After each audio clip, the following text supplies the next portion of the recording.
BRS के कारगुजार सदर तारक रामाराव ने रियासती हुकूमत पर जोर दिया कि अवाम पर किसी भी किस्म के चार्जेस आयद किए बगैर एलआरएस यानी लैंड रेगुलराइजेशन स्कीम प्रोग्राम पर अमल करे। तेलंगाना भवन में मीडिया से बात करते हुए केटीआर ने डिप्टी चीफ मिनिस्टर वुजरा बशमूल चीफ मिनिस्टर रेवंत रेड्डी से मुतालबा किया कि अवाम पर बिना किसी बोझ के वो एलआरएस के चार्जेस को ख़त्म करने के लिए अपने वादे को पूरा करें और अवाम पर माली बोझ आयद किए बगैर उन्हें बाकायदा बनाया जाए।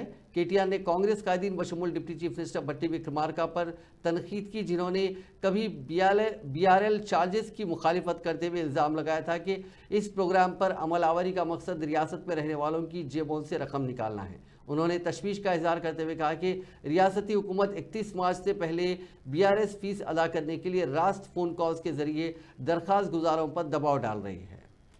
కాంగ్రెస్ పార్టీ గతంలో ఇచ్చిన హామీని నిలబెట్టుకోవాలని డిమాండ్ చేస్తూ ఉచితంగా ఎల్ఆర్ఎస్ ను అమలు చేయాలని డిమాండ్ చేస్తూ గతంలో ఈ మంత్రులు మాట్లాడిన మాటలు వారికి గుర్తు చేస్తూ 6వ తారీఖు నాడు ఈరోజు 4వ తారీఖు 6వ తారీఖు నాడు అన్ని నియోజకవర్గ కేంద్రాలు రాష్ట్ర వ్యాప్తంగా హైదరాబాద్లో హెచ్ఎండిఏ కార్యాలయం దగ్గర అదేవిధంగా జిహెచ్ఎంసి కార్యాలయం దగ్గర హైదరాబాద్ కాడికేమో హెచ్ఎండిఏ జిహెచ్ఎంసి కార్యాలయం మిగతా అన్ని నియోజకవర్గ కేంద్రాల్లో ధర్నాలకు పార్టీ పిలుపునిస్తా ఉంది। ఇది మరి ప్రజలు కూడా మాతో కలిసి రావాలని చెప్పి కూడా విజ్ఞప్తి చేస్తా ఉన్నాం। ఎవరైతే 25,44,000 కుటుంబాలు ఉన్నాయో దీనివల్ల నష్టపోయేవారు దీనివల్ల ఇబ్బంది పడేవారు వారందరూ కూడా మద్దతు చెప్పాలని చెప్పి కూడా మేము విజ్ఞప్తి చేస్తా ఉన్నాం। 6వ తారీఖు నాడు రాష్ట్ర వ్యాప్తంగా ధర్నాలు కూడా చేయబోతా ఉన్నాం। నిరసన కార్యక్రమాల్లో ఇది మొదటిది కాబోతా ఉంది।